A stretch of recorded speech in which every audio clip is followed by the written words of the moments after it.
According to my records, I have 435 plays of 234 unique board games this year, with over 175 of those being board games that I played for the first time. And you may be wondering, Alex, how do you keep track of all these board games? Well, I'm a board game sommelier. That's what I do. Oh, and I use the Board Game Stats app, of course. But as a self-proclaimed board game sommelier, it's also my job to have an opinion on these games. So if you want to know my top sommelier suggestions of 2023 for board games that I love, and you will too, then might I suggest?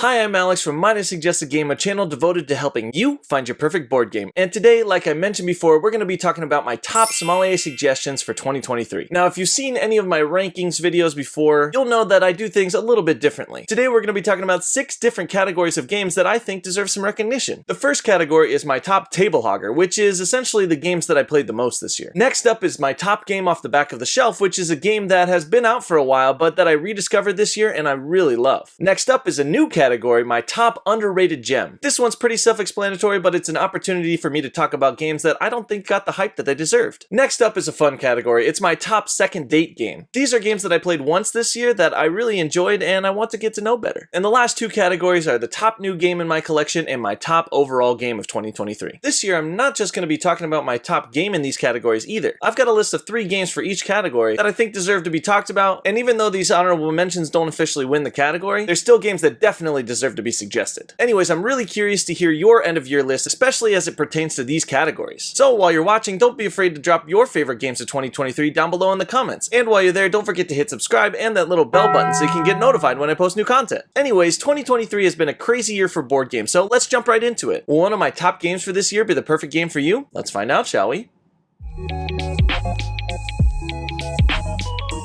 Alright, the first category that we're talking about is my top table hogger. These are games that I played a ton this year, which is really saying something because I play a ton of new games, so to revisit one is kind of a big deal. Anyways, my first honorable mention for this category is Acropolis. I first played this game at Gen Con last year, but surprisingly enough, it really stuck around. This one is a city building and tile placement puzzle for 1 to 4 players, and I really love it because it's super easy to get to the table. The rules are really simple, and the scoring is just complex enough that the first time that you play it, you realize, oh man, I should have done this or I should have done that, and you just want to play it again, which is great because the playtime is really only about 30 minutes or so. I played this one a ton both in person and on Board Game Arena, and it's definitely a go-to at the beginning of game night when I'm waiting for people to show up and I just need a quick game to fill the space. I love the stacking and the scoring and the really simple decisions in Acropolis, so if you haven't heard of this one, definitely check it out. Okay, the official runner-up for this category is Ark Nova. Now, Ark Nova obviously was a super hyped game when it first came out, and because of that, I actually shied away from it a little bit. I didn't want to give into the hype, even though it rocketed into the Board Game Geek top rankings, because generally I don't feel like my tastes are always aligned with the people that make those rankings. But I officially played Ark Nova this year, and clearly I really enjoyed it. If you haven't played it, Ark Nova is a zoo building, tile placement game for 1 to 4 players that uses this really cool action card system that's reminiscent of games like Race for the Galaxy and Terraforming Mars. Now, I've played Terraforming Mars a few times, and personally, I really prefer Ark Nova. Maybe it's the theme. I guess I'm not as much of a space guy as I am a zoo guy, as it were. But to me, Ark Nova seemed a little bit more clean and a little bit more streamlined. I also think that Ark Nova is best at 2 players, which is a fun player count, and I've enjoyed playing it like that both in person and on Board Game Arena. I love discovering new animal cards and new combos that you can make, and like I mentioned before, I really love the efficiency puzzle of the action system. So I guess I can say I see what the hype is about. I really enjoyed Ark Nova. If you haven't got a chance to play it, it's definitely worth trying.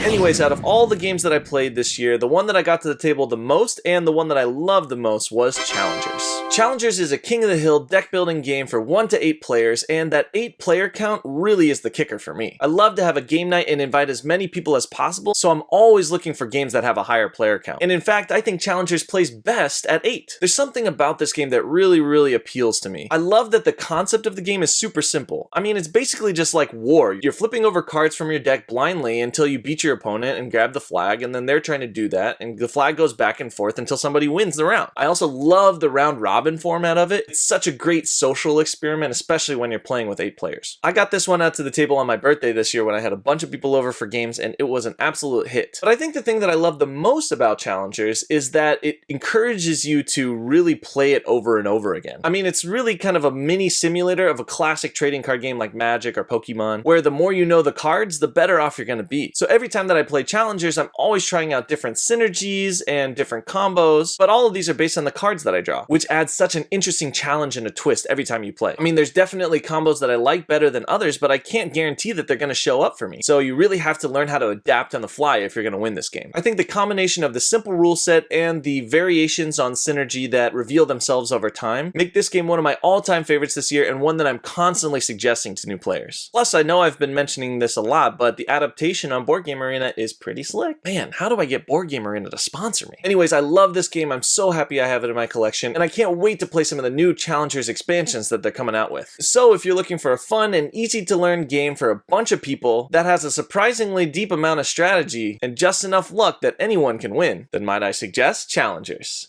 Boom, suggested!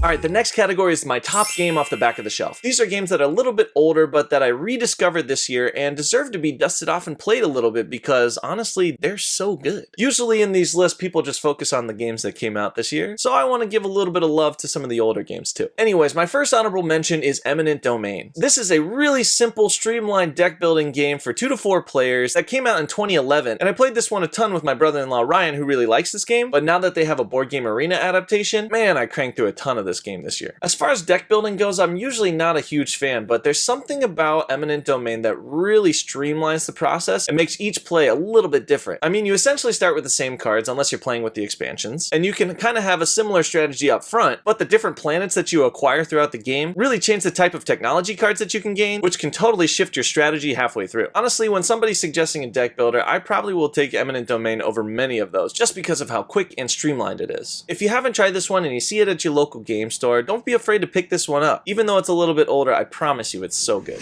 Alright, my next runner-up for this category is a game called Iki. Now, Iki is a rondel game about Japanese artisans for 2 to 4 players that came out in 2015, but it kind of had a resurgence this year because of its nomination for the Spiel des Jahres. I think some people stateside were pretty surprised by this nomination since it was an older game, but I was happy about it because it gave me the opportunity to try it for the first time, and honestly, it was so good. I got a chance to play this one and pick up a copy at Origins this year, and generally at those conventions, I usually try to play as many different games as possible, but that one was so good it got to the table 3 times that weekend. There was something so satisfying about trying to make the most efficient moves around the rondel and get the cards that were really going to build that engine for you. I was really surprised at how solid of a game it was. I mean, not surprised, more of excited about how good it was. And the overwhelming feeling really was that I was disappointed that I hadn't played it earlier. Anyways, I'm stoked to have Iki in my collection now, and it was this close to being my nomination for this category, so if you haven't got a chance to play it, you should definitely check it out. Anyways, the only game that could beat Iki for my top game off the back of the shelf this year was Space Base. Now, Space Base is a galactic dice-chucking game for 2 to 5 players that came out in 2018. This one's not quite as old as some of the other ones, but it's been out for quite some time. And this year was really the first year that I discovered it. I was really excited to try this one because I'm a big John D. Clare fan. I love Mystic Vale and Ready Set Bet and Cubitos and all that stuff. But I have to say, Space Base might be my favorite of all of them. I'm always giving Space Base as a recommendation for people who are into Catan and looking for something new, because it kind of has that same random resource generation vibe to it that Catan does, but the different ways that you can mitigate it and boost different values in this game really take it over the top for me. I also love that it plays up to 5 players for those game nights where you kind of have a weird number of players, and I also just love how snappy it is. I mean, I've played and taught this one a ton of times this year, and every time it seems like it's a hit. I've also gotten a chance to start some of the Emergence of Shy Pluto expansion and campaign for this game, which really adds some strategy and intrigue to the base game and allows it to be played with more players, which I'm all about. I just love the tactical puzzle of trying to pick up the ships that are going to benefit you best and trying to understand the timing of when to start getting coins and when to start getting points. It seems like I have a blast every time I play this one, and I love sharing it with new people, so that's why I'm really glad that I added it to my collection this year and that I was able to rediscover an old classic. Okay, it came out in 2018, it's not that old. But anyways, if you're looking for a fun dice chucking game that has a really low barrier to entry but brings some surprising strategy to the table, especially for a dice game, then might I suggest Space Base.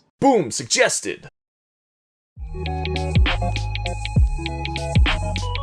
Alright, this next category is my top underrated gem, and this is a new category this year, but I think that it deserved to be added because now that I'm doing this channel full time, I've gotten a chance to play a bunch of games that are either not out yet or not readily available to the public, but I still wanted to give them some recognition because these games are fantastic. So to start us off with a game that not nearly enough people are talking about, it's Big Top. Big Top is a circus-themed auction game for 3 to 4 players from Allplay, and there are a couple factors that I think are getting in the way from this one being a hit. I mean, first off is the theme. I'm not really sure that a circus theme really plays in this day and age, so that's probably one of my guesses for what's holding it back. The other is the 3 to 4 player count. I mean, that's a pretty small spectrum, which means this one misses a few opportunities to get to the table. But despite those things, this game is fantastic, and if you can get the right player count, this one is a no-brainer. I talked about this game a little bit in my holiday gift guide, but essentially it's an auction game where every bid matters. Sometimes in auction games, if you can't afford something or if you don't want something, there's no real incentive for you to bid. But in this one, because you're constantly trying to fill out your own circus acts, you actually might bid for things that you don't want just so that you can complete an objective. I think the concept of it is super clever and something that I wish more auction games did. So for that, I think Big Top deserves a shout out, and if you've got the right people for it, I definitely think it's worth checking out.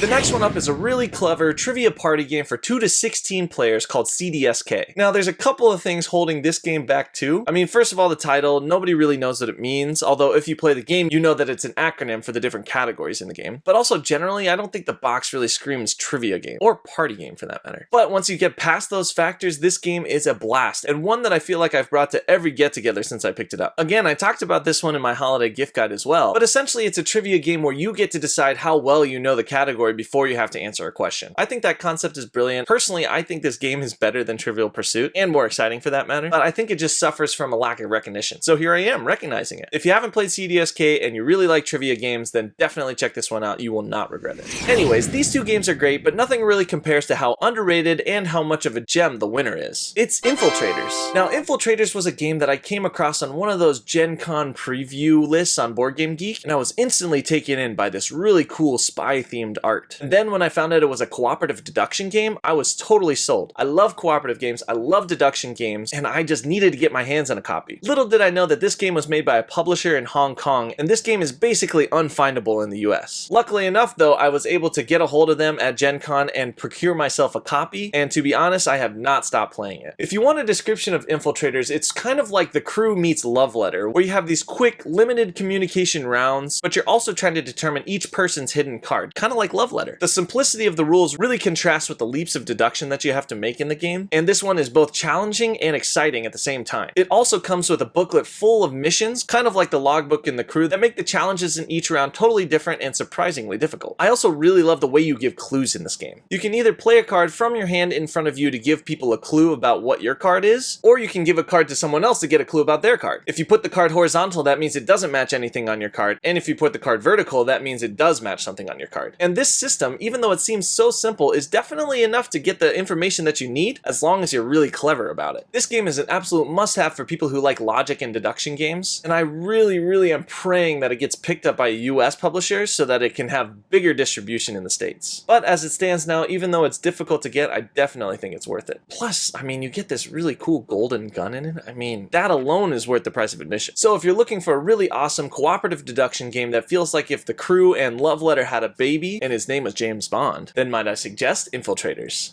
Boom, suggested!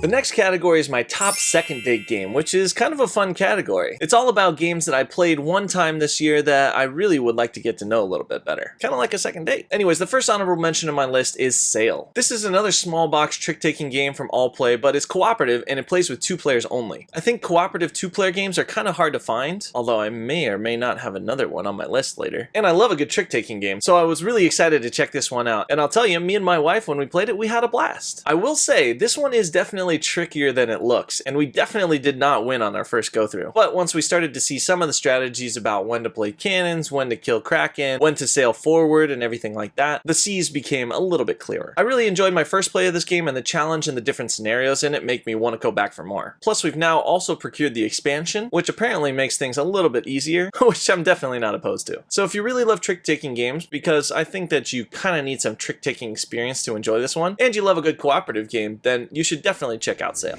Anyways, the next one up and my runner-up is Cosmic Frog. Now this game's been out for a little while and I've always been really interested in it purely based on the artwork. I mean, just look at that, it's just fantastic. But I never really knew much about the game and I didn't know anybody that owned it, so I didn't really have any way to try it. But I finally got a play of it in this year and man, I was really impressed. I mean, it's a super chaotic game where you're playing as amphibians that are 2 miles high. So, you know, strategy isn't necessarily its strong suit, but there were a lot of things that I liked about the game and I really enjoyed my experience of playing. One of my favorite things about the game was how the turns were selected. I mean, essentially everybody's got a set number of action cards that they shuffle into a deck, so you know that you're going to have X amount of actions, but you don't really know when they're going to come up. You could have a bunch of actions in a row so you can combo together some really cool moves, or you could have one action at the beginning and no actions for a long time. So you really have to be good at rolling with the punches and adapting to your situation. I also just love how crazy and chaotic the special powers are in the game. At one point I was just dropping meteors and destroying chunks of the board, which really hastened the end game, which may not have been the best strategy for me, but who cares? I had a great time. So anyways, I loved my first play of Cosmic Frog. I really want to try it again, and if you have a chance to try this game, I definitely think it's worth it. It's a really goofy and ridiculous game, but it's kind of an experience that you need to try to believe it. Anyways, out of all the games that I played only one time this year, the one that really stood out to win this category was Wild Tiled West. This game is a really sharp, Western-themed, polyomino game for 1 to 5 players from Direwolf, who's also responsible for classics like Clank and Dune Imperium. Now, although it may take a little while for this game to reach those level of accolades, I still think this game deserves some recognition. I played this game for the first time at Gen Con, it was on my list of most anticipated, and it really lived up to the hype. I love a good polyomino game, and this one had a really interesting system where you're rolling dice every turn that'll determine which polyominoes you can take. There was a really interesting balance between filling out your board and the different cities on your board to gain bonuses, and also trying to manage different tracks and gather partners that'll give you endgame points. One thing I really enjoyed about this game is that it was really difficult to see who was ahead. I mean, there were plenty of ways to get demonstrable points on the board during the game, but a ton of the scoring actually happened after the game was over, and frankly, that was the only reason why I managed to stay in the game. I think I came in 3rd out of 4th or something like that. Shout out to Meeple Mike and the Game Glutton on Instagram, and of course my mom for filling out the table. But anyways, I remember leaving the game feeling very impressed, and even though I haven't gotten a chance to get my hands on this game again, I really would love to play it. So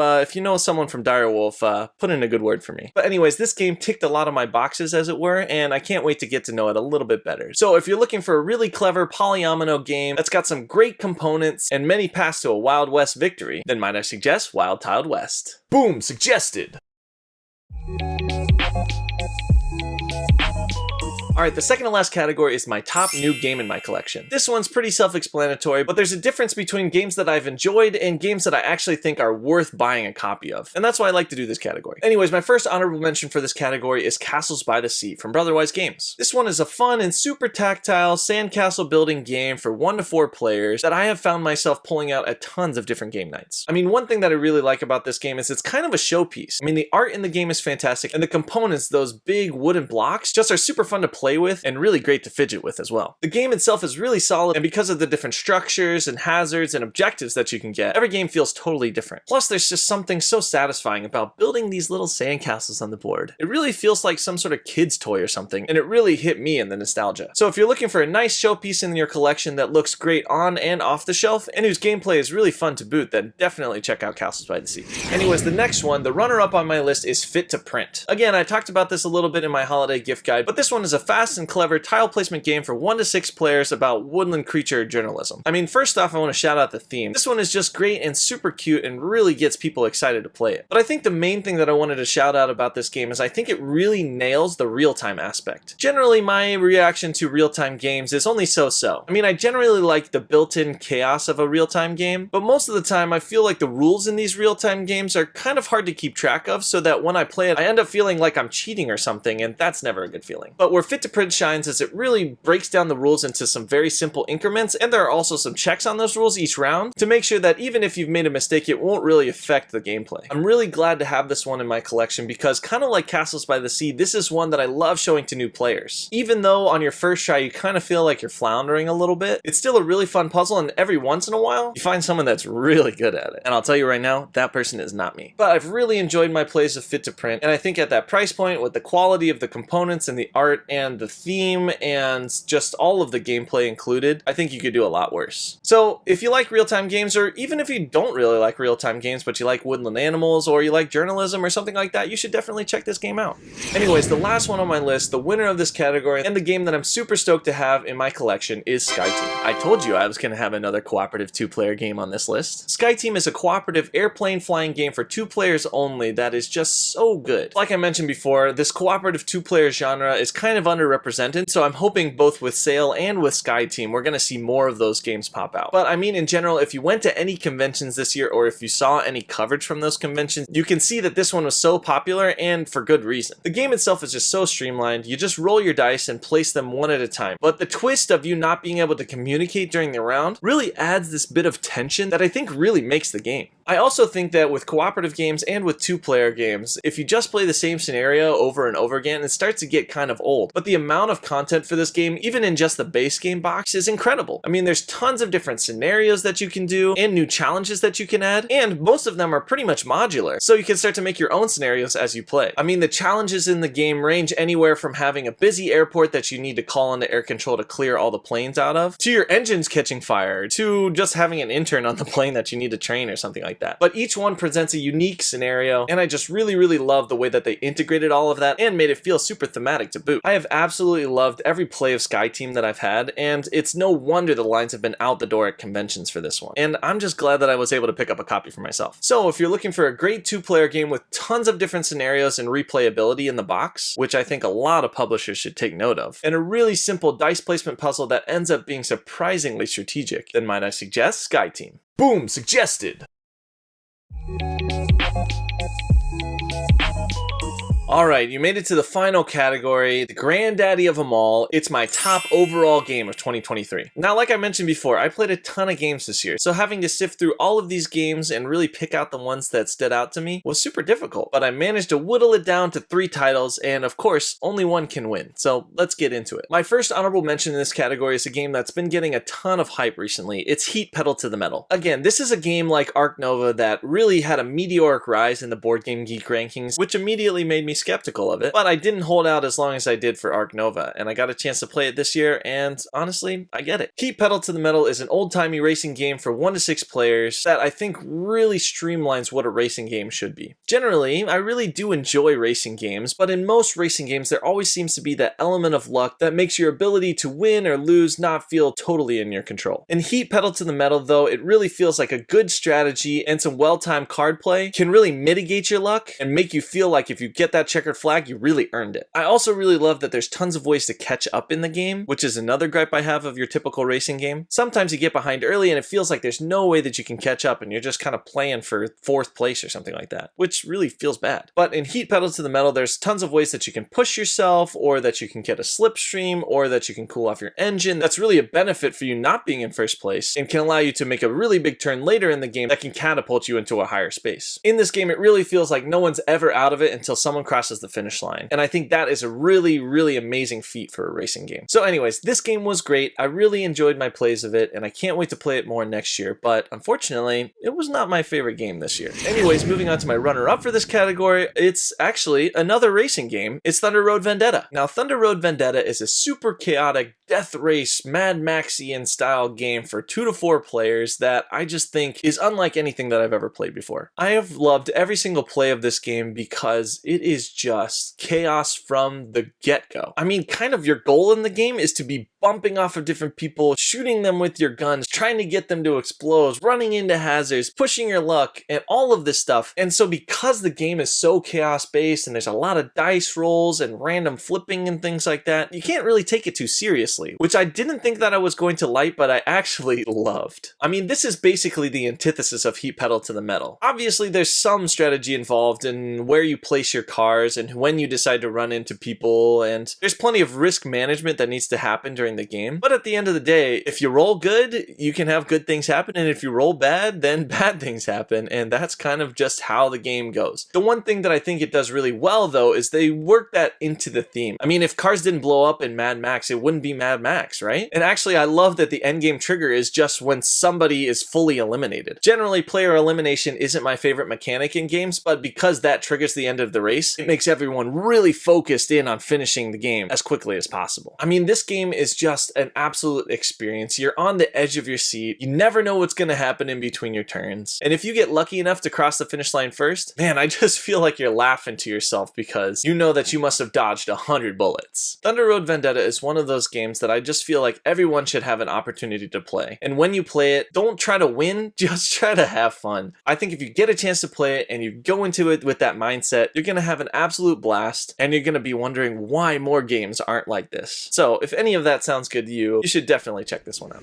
Alright, well that leaves us with the one and only, the cream of the crop, the top of the pops, my #1 board game suggestion this year in 2023, and that game is Planet Unknown. I kind of knew that I was going to love this game before I even played it, and man, I must be really in tune with myself because I absolutely love this game. This game is a sci-fi themed polyomino simultaneous action game for 1 to 6 players, and man, it is just so streamlined and honestly might be a perfect game in my eyes. That's right, I said it. This could get a 10 for me on Board Game Geek, but there's just something about this game that has really stuck with me this year. I mean, it's no secret that I love polyomino games, but I think the addition of the simultaneous action selection and the different tech trees and abilities that you're managing throughout the game, that adds just that little bit of interest to it to take this game from great to amazing. To be honest, before this year I hadn't played a ton of simultaneous action games, but as soon as I played Planet Unknown, I said to myself, oh my gosh, I need to play more games like this. I mean, the game is deep and strategic and exciting and tense, and you can play a 4-player game of this in 45 minutes. I mean, that's crazy to me. If you were playing this game individually, it would take 2, maybe 3 hours. But because everybody is deciding their turn all at once, the game is so snappy that you could just play it again if you wanted to. I never expected that quick of a playtime with a game this strategic, and I just remember being blown away. I also just love the puzzle in this game. I mean, polyominoes themselves are great, but having polyominoes that also affect the tech trees that you're working on, which have bonuses that you can stack with each other and create combos that give you special abilities that make the polyominoes a little bit easier to place. I mean, it just works seamlessly together, and I honestly feel like I could gush on about it for hours. Now, of course, I won't do that, but I think the one marker that really set this game apart is in real life, Planet Unknown was the only game that I backed on crowdfunding this year, and that is saying something. I mean, a game that had such a deep impact on me that I felt like there was no way I was going to miss out on having this one in my collection. I think that one deserves to be my top overall game of the year. So if you're looking for an amazing polyomino tile laying game that has some really cool components, it's got this Lazy Susan that's amazing, that has gameplay that's super deep and strategic, but also that plays so quickly because of the simultaneous action selection, if that sounds right up your alley, then might I suggest Planet Unknown. Boom, suggested. Whew, you made it to the end. Thanks so much for sticking around for my top sommelier suggestions of 2023. I'm really excited to see what your favorite games are from this year, especially in these categories, so feel free to drop your nominees down below in the comments. Now, before I go, I just wanted to thank everyone who has supported this channel this year. It has been a crazy ride since I started doing this full-time at the end of last year, and now that I have a full year of Might I Suggest a Game under my belt, I can confidently say that it's the people that I've met, that I've played games with, that have supported the channel that make this whole thing totally worth it. There's no way that I would have seen the growth that I saw this year without all of you, so thank you from the bottom of my heart for supporting Might I Suggest a Game. Anyways, I hope you have a fantastic rest of the year. Please don't forget to like, comment, and subscribe so I can keep growing this channel and keep helping you find your perfect board game. Once again, this has been a Might I Suggest a Game production, and I'm Alex, your board game sommelier, signing off.